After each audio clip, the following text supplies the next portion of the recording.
the gate of the spirit realm is locked away. Only men of prayer could open it. I now realize that even the name of Jesus on the lips of a man could not achieve much if he doesn't have conviction in that name. And I saw that conviction is in a place in the spirit. There's a place you get to in the spirit that everything you say become a reality to you. There are certain things you don't say, even if you think it, you emit energy and it begins to change things. So I now discover that, the corridor of eternity is only available to men that pray. So the first thing that God taught me about prayer is that only men of prayer can host God in their soul. All of us have God in our spirit, but the measure of God we have in our soul, which is a function of our spiritual growth, can only be possible when we can wait in the presence of God. In Isaiah chapter 40 verse 28 to 31, he said, have you not heard?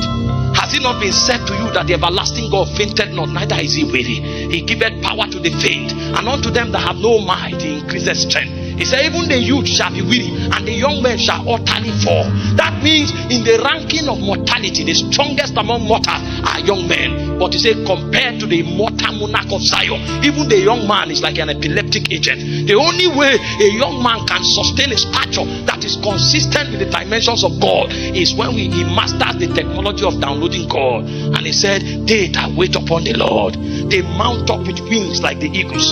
They begin to run and they don't faint. They walk, they are not weary. Why? Because the everlasting God fainted not, neither is he weary. So when you begin to pray, something begins to happen to your soul. The dimensions of God become your reality. That is the dimension that God wired into man before the fall. The Bible said in Genesis chapter 2 verse 19 that the names that Adam called the animals, that was the name that was. That is because in the charter of heaven, all the animals before they were created were already named. But there was something about the unfallen man. He could tap into the frequency of heaven and he knows what God did. Even when God slew him and he was asleep and God created a woman, the name God called the woman was woman. The guy woke up and said, you shall be called woman, because you operated as a frequency. But what the fall does is that the fall brings you down from the realm of God. But he said, they that wait upon the Lord, they begin to mount up with wings.